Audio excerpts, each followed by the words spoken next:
Assalamualaikum. Jumpa lagi dengan saya, penjual pecel.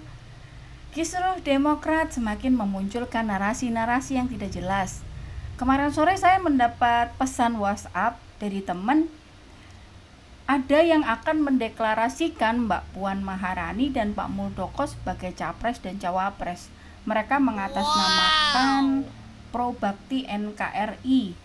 Acara akan diselenggarakan di JW Marriott Hotel Surabaya pada tanggal 29 Maret 2021 Senin besok.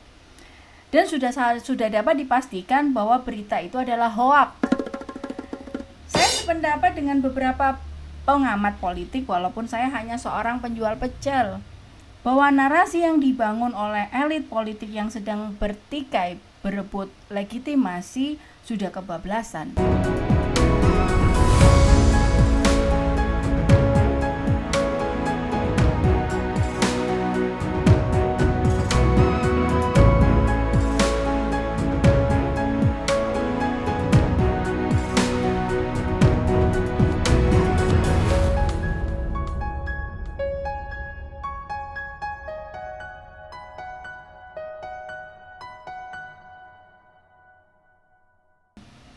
Bahkan kemarin kita juga mendengar seorang pengacara yang pernah terganjal kasus saksi palsu dan dia saat ini juga masih berada di TGUPP mengatakan kalau saat ini terjadi brutalitas demokrasi.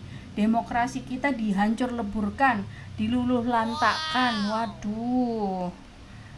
Saya hanya rakyat dan hanya penjual pecel. Tentu saya kaget kalau saat ini demokrasi kita adalah demokrasi brutal. Demokrasi kita sudah luluh lantak dan hancur lebur hanya karena masalah Demokrat.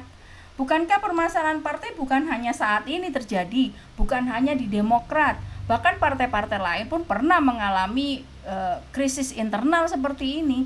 Jadi saya beranggapan mungkin pengacara itu sedang membaca puisi di depan pengadilan, puisi melankolis untuk dikasihani, seolah terzolimi. Seharusnya saya, Pak, yang membaca puisi melankolis, nasib penjual pecel di tengah negara agraris, tapi saya harus menangis karena harga cabai menjerit. Oh, nasib. Kembali pada kiriman WhatsApp yang begitu sangat tidak pantas menurut saya dan bukan lagi ranah lucu-lucuan dan main-main karena sudah tersebar di WhatsApp grup. Kembali rakyat yang dibenturkan pada kepentingan politik, ini meresahkan. Kok sekarang ada Mbak Puan dan Pak Muldoko mau nyapres, padahal kita semua tahu pemilu masih lama, seolah membenturkan kedua orang yang dicatut namanya dengan pemerintah yang sekarang masih berkuasa. Sungguh permainan yang sangat berbahaya.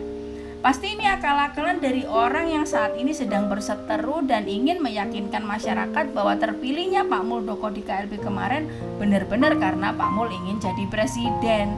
Sungguh jahat banget narasi yang dibangun kan. Harusnya bertarung secara terbuka, jangan dengan cara kotor. Toh selama ini kita banyak melihat tayangan debat terbuka antara kubu KLB dan kubu AHY kan. Mereka bertarung secara terbuka dan kita menyaksikan seperti drama. Harusnya duduk aja sama-sama antara AHY dan semua pendukung yang selama ini berbicara di media dengan kubu Pak Muldoko, Pak Joni Allen, Marzuki Ali, Pak Darwizal dan semua yang mendukung selama ini mendukung Pak Mul disiarkan secara terbuka di seluruh stasiun televisi dengan penengahnya Pak Mahfud MD misalnya, Pak Yasona Laoli dan sejumlah pakar hukum tentang partai politik biar nanti rakyat yang menilai. Mungkin itu lebih fair, tapi ini menurut pendapat saya yang seorang penjual pecel. Jadi jangan rakyat dibenturkan dengan kepentingan politik para elit. Percayalah bapak-bapak yang terhormat, saat ini rakyat ini sedang susah. Saat ini rakyat lagi ke arah pemulihan ekonomi pasca pandemi. Kalau slogan Partai Demokrat Mas AHY katakan tidak pada korupsi salah. Kalau slogan Partai Demokrat saat ini harapan rakyat perjuangan Demokrat, tapi kenapa rakyat lagi yang dikorbankan? Dan slogan Demokrat kubu KLB kembali ke asal Demokrat yang demokratis. Tentu harapan rakyat saat ini ingin perekonomian kembali normal dan demokrasi dikibarkan sesuai dengan amanah undang-undang, tapi tetap kedaulatan tertinggi di tangan rakyat. Oke, Bagaimana pendapat Anda? Jangan lupa tulis pendapat Anda di kolom komentar ya. Terima kasih udah watching channel saya, Penjual Pecel.